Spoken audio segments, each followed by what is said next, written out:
My name is Chloe, and I was only 14 when my parents divorced. It wasn't one of those tumultuous, loud breakups you see in melodramas or on primetime soap operas. No tearful kitchen scenes, no loud accusations, no suitcases thrown out of the window in anger.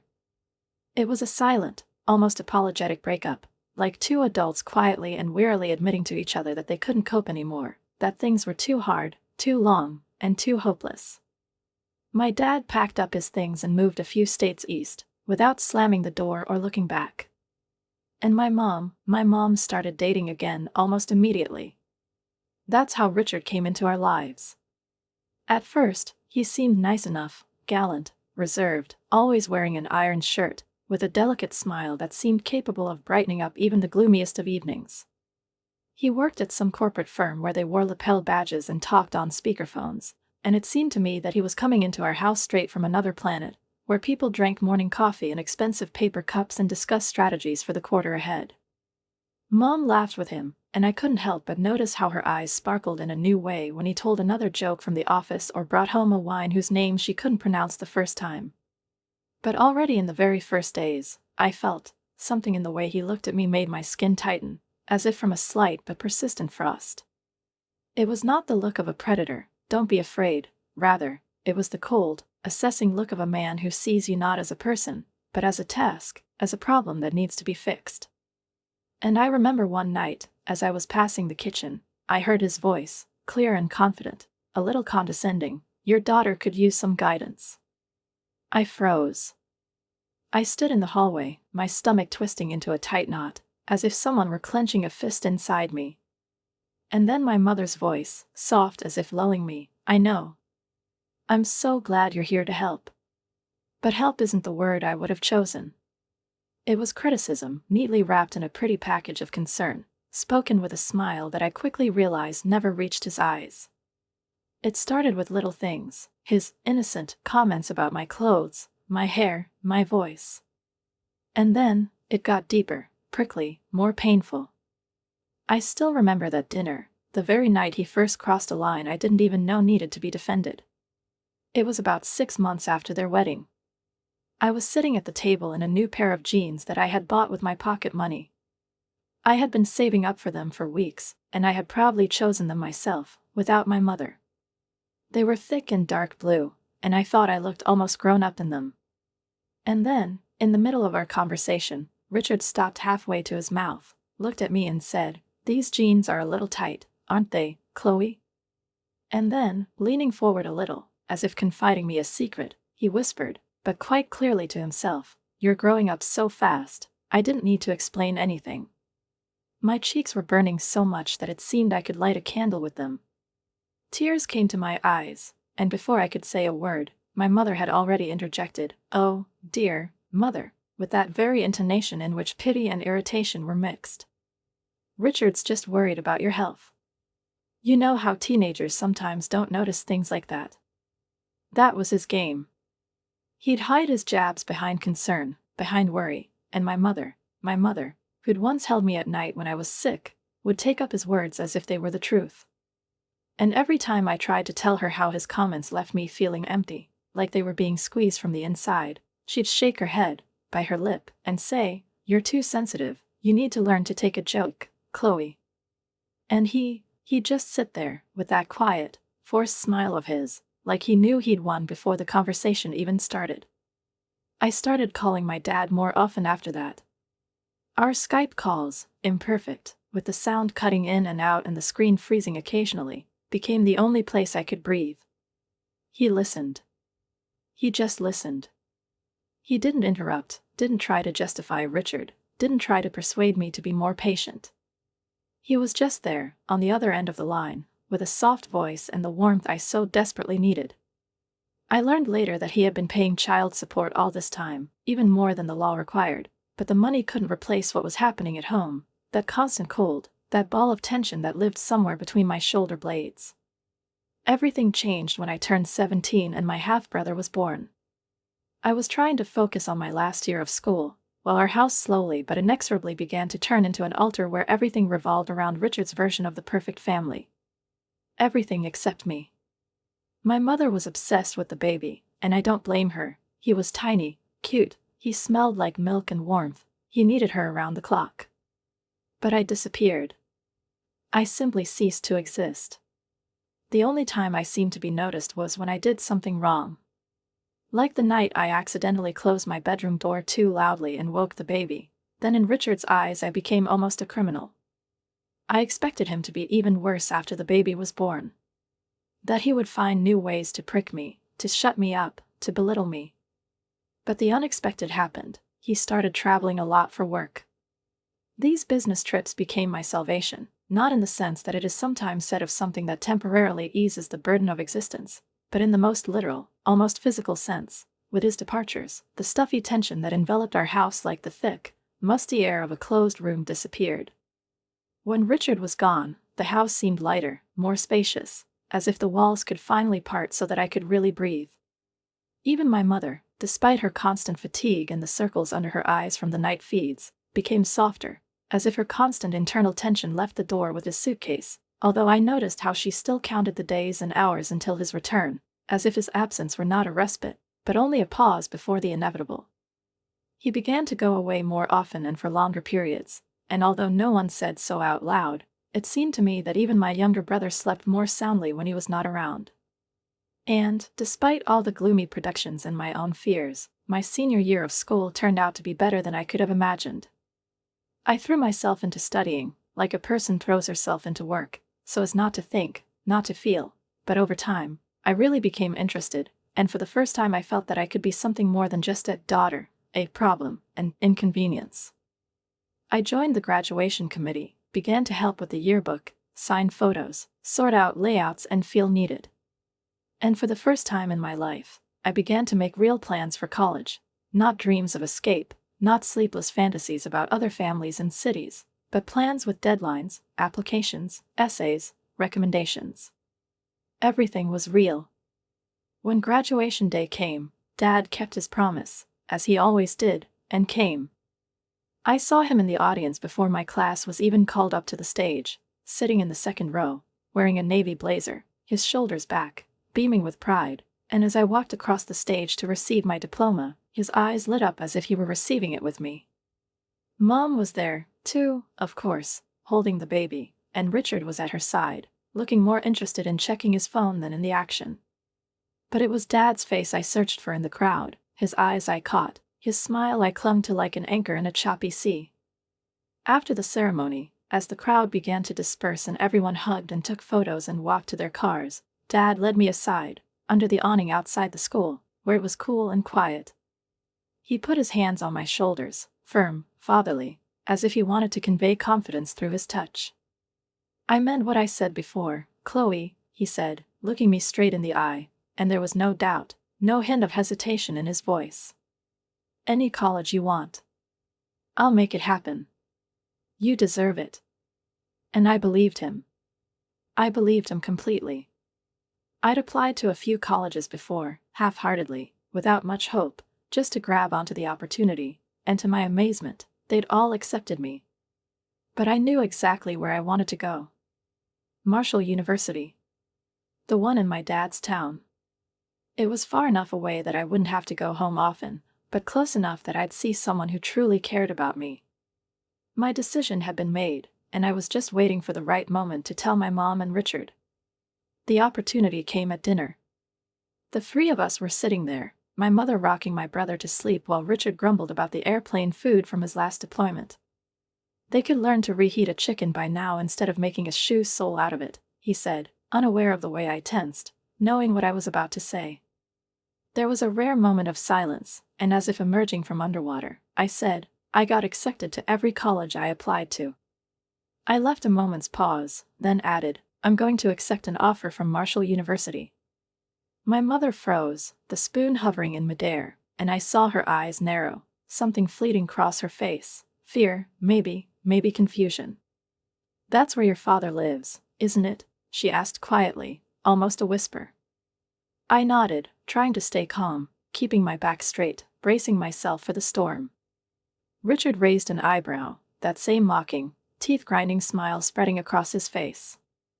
Looks like your dad finally managed to do something useful with his life, paying for college. Who would have thought?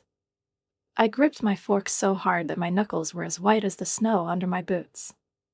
The urge to scream, to tell him everything, everything that had been building up, everything I had felt all these years, was almost overwhelming.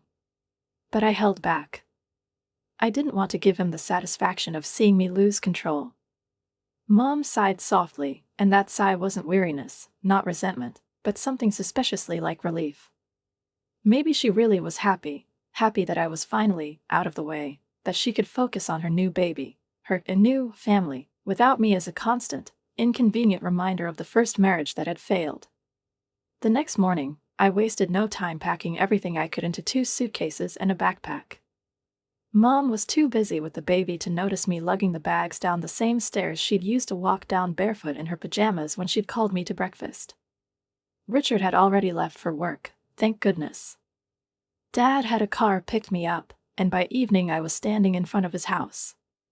It was a beautiful 2-story colonial with neat shutters, a freshly painted facade, and a porch that wrapped around the entire house, like those old movies where the heroines sit on swings and drink lemonade at noon.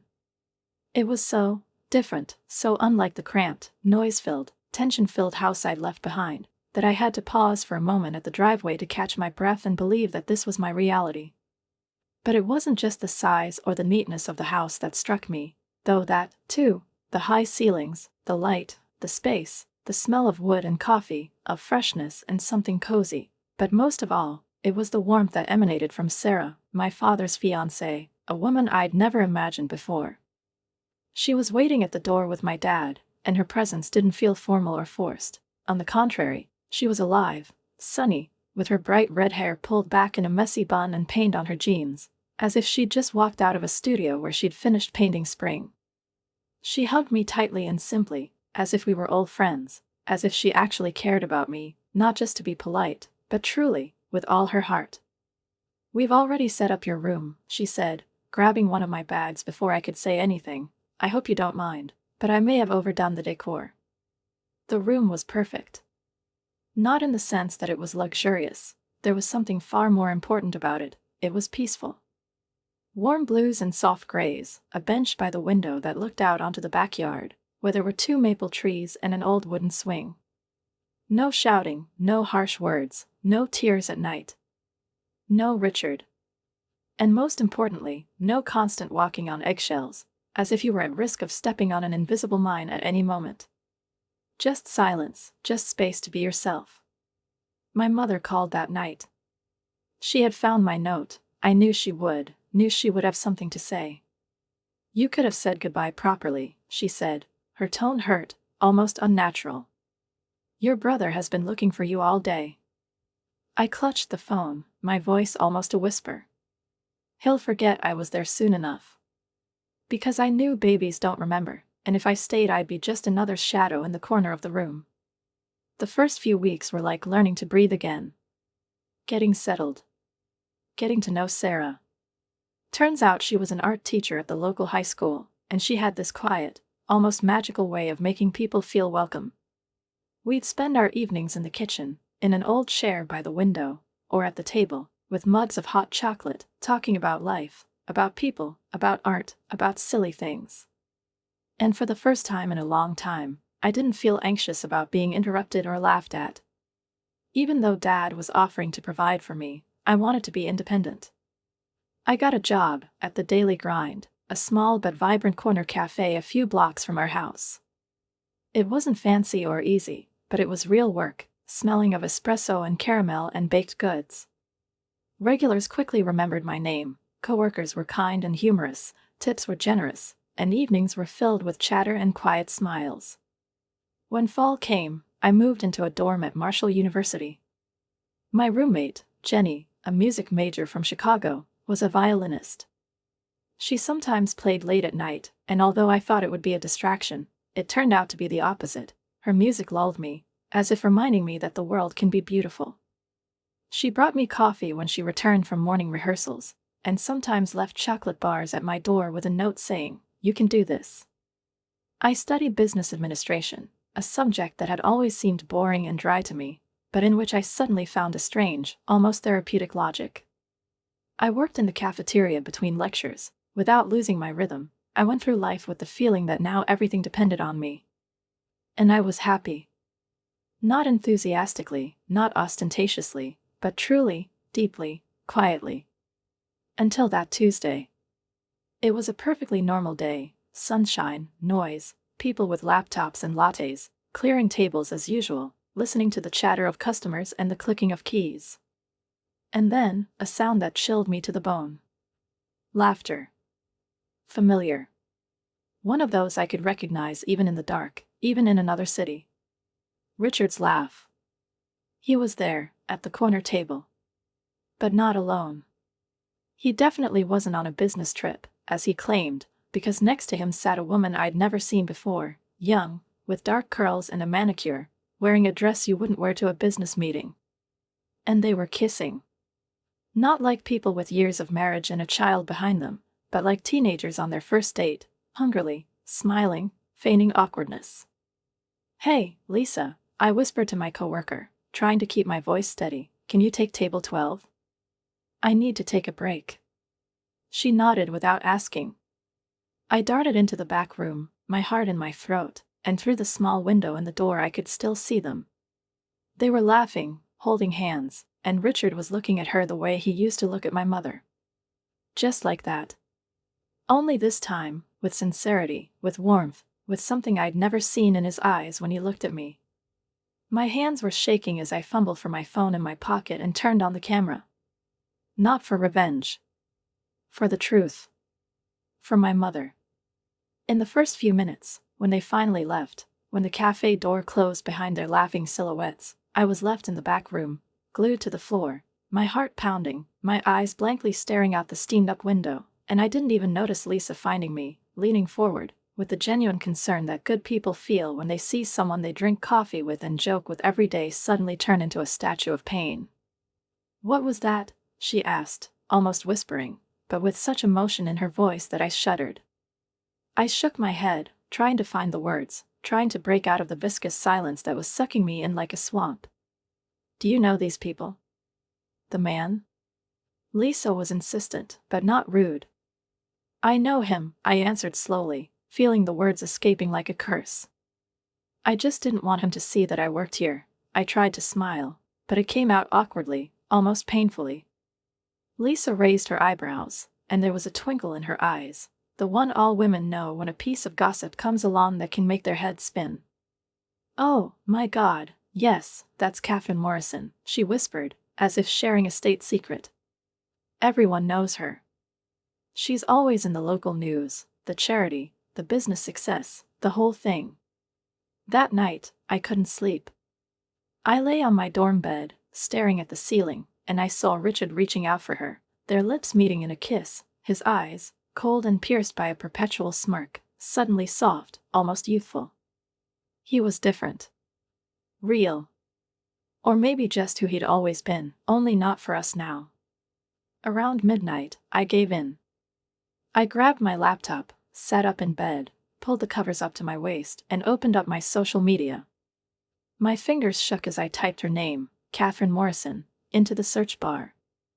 The profile popped up right away, with a blue checkmark and a headline that made my mouth go dry: CEO of Richmond Technologies. I read it out loud, in the darkness of my room, as if that would make it sound less scary. It was the same company where Richard worked. Catherine Morrison wasn't just a woman he was dating. She was his boss. The CEO of the entire damn company. He wasn't just having an affair, he was sleeping with his boss. My heart started racing, and I started scrolling through her feed. And then it got worse. So much worse. The photos kept coming, like stills from a movie I'd never asked to see.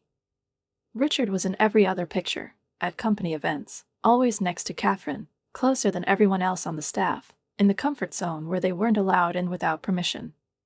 He was on vacation, in country houses, with fireplaces and Christmas trees in the background, holding a little boy, maybe 3 years old. And they were both smiling. Really. Big. Happy. Under one particularly painful photo was the caption, "My 2 favorite men in the world. Can't wait to make it official. Soon." Blessed family engagement. I kept scrolling, keeping seeing more confirmation. More scenes. More punches. There was Richard at a boy's birthday party, holding a cake. Richard and Catherine at Christmas dinner. Richard pushing a baby on a swing in the park. And then there was the photograph that made me stop. It was taken about 6 months ago, when I was neck-deep in exams and my mother was keeping me up at night again because of my brother. It was of Richard, Catherine, and their son at some glitzy carnival, all in light summer clothes, with candy floss and happiness in their eyes. The caption read, "Sometimes the perfect family comes along when you least expect it." So grateful to my handsome prince for being patient enough to wait for the right time to start our family. True love. Patient enough to wait. He didn't wait. He lied. He lived 2 completely different lives, balancing between them like a magician juggling fireballs, only instead of fireballs there were destinies, families, trust. And judging by her posts, Catherine had no idea that she was the other woman. She believed, truly believed, that her story was a fairy tale, and that the ending was happy. A man who came from nowhere and became the center of her world. I sat back in my chair, my eyes dry, but everything inside was burning.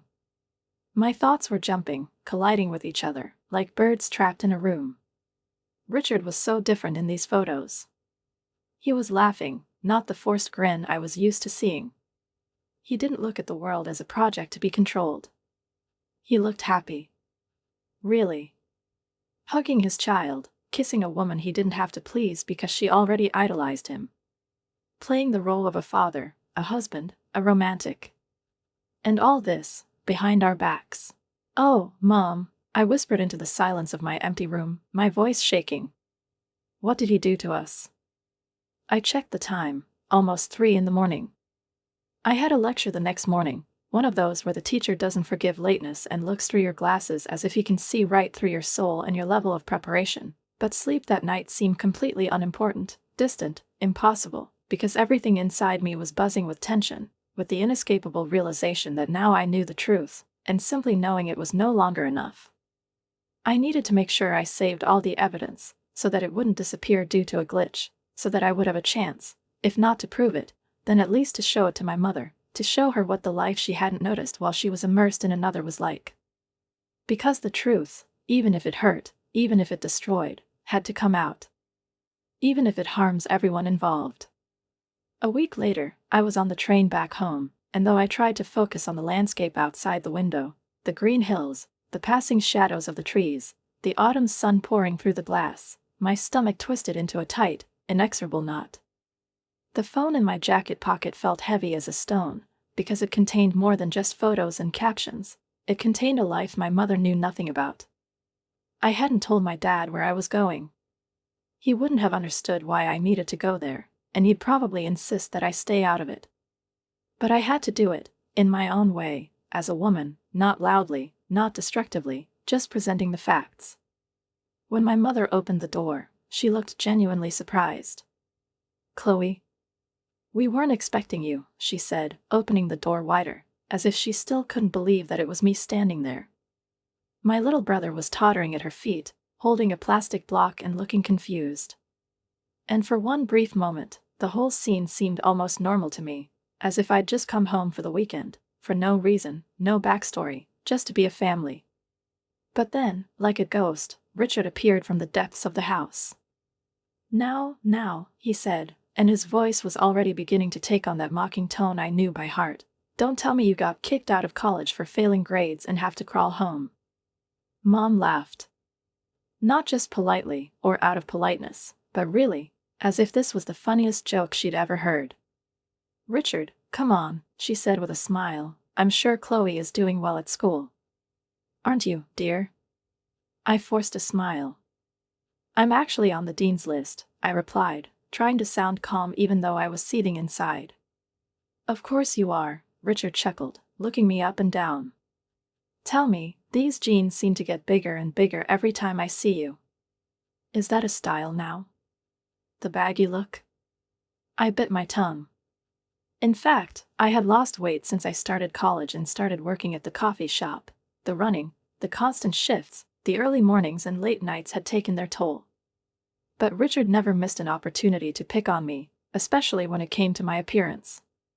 The comments kept coming all day, as if he had been saving them up, preparing his own snarky collection. Every time I moved, every time I said something, he would throw in a taunt, like he couldn't help himself, and he was enjoying every reaction. It only got worse when my mother served dinner. "What the hell, Chloe?" he exclaimed as I scooped some mashed potatoes onto my plate. "Save some for the rest of us." I continued to eat in silence, watching him out of the corner of my eye, not taking my eyes off this man who sat there at our table, pretending to be a caring family man, when just last week he had been playing at being happy with Catherine Morrison and their child. He was the same man who had spent years lying to my mother. The same man who had another life, with another child, in another house, with another woman who had no idea that her prince was a cheater, a liar, a manipulator. "Honey," he turned to Mom, pretending to be genuinely worried, "if Chloe comes over more often, we might have to invest in a second fridge." Mom giggled, looking at him with that adoring expression that made my chest tighten, like someone had pressed on an old wound.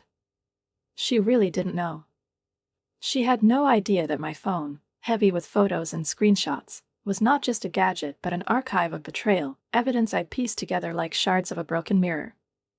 And I looked at her face, full of blind love for the man who was destroying her from the inside, and I wondered, should I show her this? After dinner, I went upstairs to my old room, or, rather, where it used to be, still undecided about what I was going to say. But Richard stopped me as soon as I set foot on the stairs. "Where do you think you're going?" he asked, with that same smug grin. I turned around, confused, a little embarrassed. "My room," I said. "Your room?" he laughed. "This is my office now. We remodeled it a few months ago. Didn't your mother tell you?" My mother appeared in the hallway, bouncing my little brother on her hip. "Oh, I forgot to mention that," she said quickly, as if making excuses. "I can sleep on the couch," I offered, trying to save face. "You'll be on the move," Richard shook his head. "Better get back to campus tonight." I looked at my mother, hoping one last time that she wouldn't let this happen, that she would finally stand up for me like a real mother, like she used to when I'd fallen off my bike or cried myself to sleep because I'd had a bad dream, hoping that she would say, "No, Richard, she's staying, she's my daughter," that she would at least offer me an alternative, an old mattress downstairs, a chair with a blanket, anything but that. But instead she just nodded, not looking me in the eye, as if she agreed not only with his words but with the fact that I no longer mattered here. "Richard's right, honey," she said, her voice level and unwavering. "Perhaps it would be better if you found another place to sleep." And then something inside me broke. It wasn't a sharp, sudden sensation, more like a slow, almost silent crack, as if a long-standing crack in the glass had finally come apart and split in half.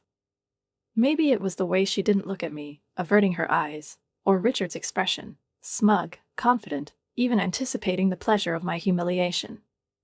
I couldn't take it anymore. "Why do you always do this?" I turned to my mother, my voice shaking like a leaf in the autumn wind. "Why do you always take his side? Can't you see how he treats me?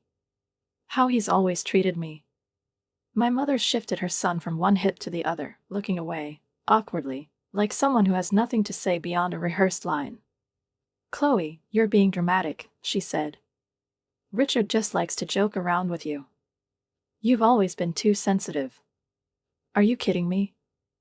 I chuckled bitterly, but inside I was starting to boil.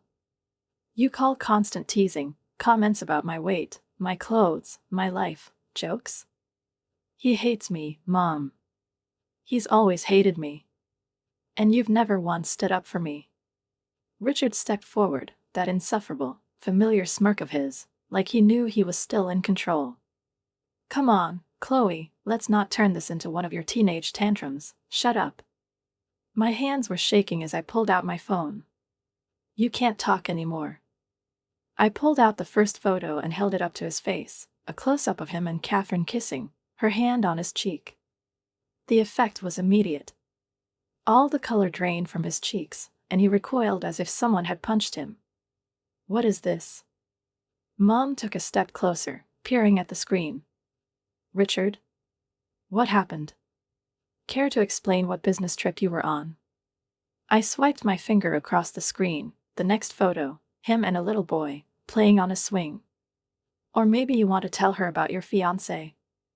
I continued, now turning the phone toward Mom. You know, your boss at Richmond Technologies. The one with the kid with you. Mom, that's his kid. He has a family. A different family. Mom's mouth dropped open, and the room was so quiet I could hear the clock on the wall ticking. That's not, Richard trailed off, his voice no longer confident. That's not my son, your son in those pictures. I interrupted. That's not you kissing Catherine Morrison. That engagement announcement you made 2 weeks ago. I turned to my mother, no longer hiding my anger or despair. He's been living a double life for years, Mother. All those business trips. He's been with another family. He has another son. He's planning a wedding with another woman who has no idea he's already married. You're lying, my mother's voice was barely audible, like an exhale. I wish, I replied, my voice full of bitterness. He cheated on you with his boss. They have a 3-year-old son. She thinks he's single and they're getting married. Stop it. My mother's scream was so harsh that my brother started crying. Stop these horrible lies. How dare you? How dare you make up such disgusting stories about Richard? Mom, I have proof. Look at the pictures. Look at the dates. Look. I took a step toward her, holding out my phone as a last resort. I don't want to look at anything. She screamed, retreating. You've always hated Richard. You've always tried to come between us. You're just jealous because he's a better father to your brother than your own father was to you. Her words hit me like a slap in the face. Not from Richard, from her. From the woman I loved, for whom I had traveled on the train, shaking with fear and determination. I stood there, unable to move, unable to breathe. And then she turned abruptly, stormed to the front door, yanked it open, and dragged my backpack out like a sack of garbage, throwing it onto the front lawn. Get out. She screamed, already in tears, her face twisted with anger. Get out of our house. I don't want to hear any more of your lies. I walked to the door, my legs feeling like lead, each step an effort, as if the full weight of what had just happened had settled on my shoulders, preventing me from standing up straight, preventing me from breathing. As I passed Richard, he leaned forward as if he had timed it so that no one else could hear, and his voice, when it slid into my ear, was so quiet that it almost merged with my own thoughts. Your mother will always trust me more than she trusts you, Chloe. Remember that, he whispered, and I felt the rage welling up inside me with renewed vigor, but I said nothing, not because I couldn't find the words, but because I didn't want to give him another victory, another confirmation of his power over me. I spent the entire train ride back to campus staring out the window, as if there was some explanation or comfort there, but instead my mother's words continued to echo in my head. You're just jealous. He's a better father to your brother than your own was to you. They didn't let go of me for a minute, as if they were embedded in my very flesh, and not even the noise of the wheels could drown them out. The next morning, after a nearly sleepless night, I sat on my bed with my laptop, my fingers shaking as I opened the social network and clicked on Catherine Morrison's profile. My cursor hovered over the message button for a long, long time, as if my entire being was resisting the next step, but I knew I had to do it. Ms. Morrison, I have some important information about your fiancé that you need to know. Would you like to meet in person? The answer came less than an hour later. About Richard? Of course. Is everything okay? Can we meet at the Daily Grind? Ironically, she suggested the very cafe where I worked, not knowing that it was there that I first saw her, learned that she existed, and began to unravel the lies that Richard had spent so long weaving.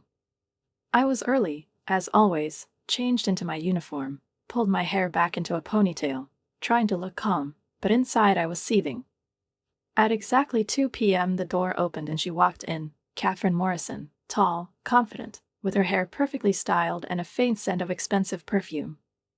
I walked out from behind the counter and walked up to her table. Catherine?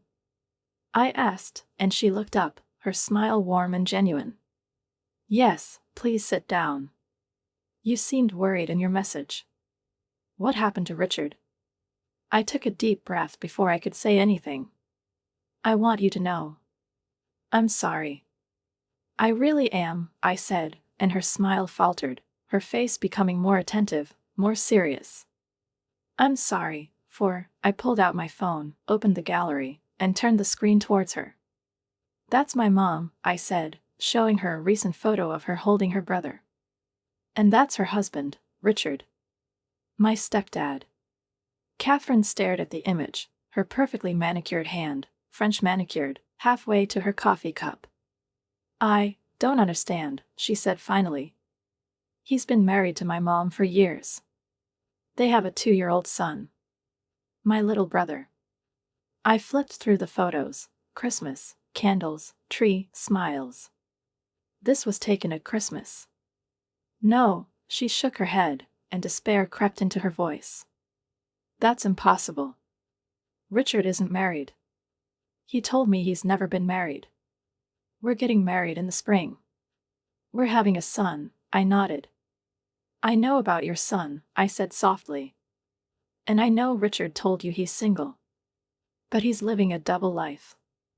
Husband and father in one city. Fiancé and father in another. She sat in silence for a long time. Her coffee had grown cold, the steam had disappeared. There was no pain in her eyes, yet, but confusion, an attempt to digest, to connect the incompatible. And finally, almost in a whisper, she said, all those business trips, home to his sick mother, he was going home to his wife. To his other child, she laughed, bitterly, brokenly. God. I'm such a fool. I promoted him 3 times. Made him regional director. I thought he loved me.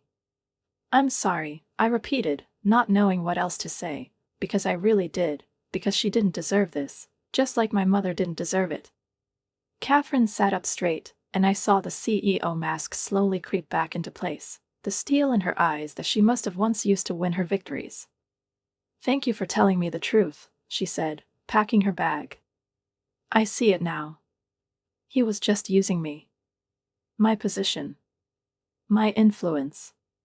She stood up, straightened her jacket, and looked me in the eye as she quietly added, if you don't mind, I need to make a few calls. Thanks, Chloe. Really. I watched her walk away, her heels clicking on the floor, her back straight, her body not breaking even now. And I thought, she's stronger than my mother. She could face the truth. A week after my meeting with Catherine, my phone rang, and when I saw the name Mom on the screen, my heart seemed to clench into a fist, as if a premonition had wrapped itself around me in a sticky shroud of anxiety, and yet I answered. I still said that simple, hello, before I could even finish the sentence, because a scream came from the receiver, so loud that I had to jerk the phone away from my ear. Are you happy now? My mother's voice was furious, broken, unrecognizable, the kind of scream that tears not the air, but the fabric of something more fragile, more personal. Are you finally satisfied? You ruined everything. I remained silent, pressing the phone to my ear, as if even that one touch was enough to hold back the tears, and at that moment she added, Mom, why? They fired him. That woman, his boss, she fired him.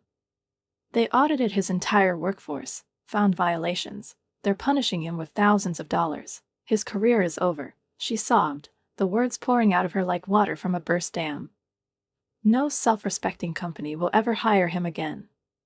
And this is all your fault. I sank down on the edge of my dorm room bed, my knees suddenly weak, and I felt my legs buckle as if only now everything I'd done came crashing down on me with full force. Mom, he cheated on you. He had another family, another child. He was going to marry her. I tried to speak softly, as calmly as possible, hoping that the voice of reason would cut through her fury, but she cut me off like a knife to the heart.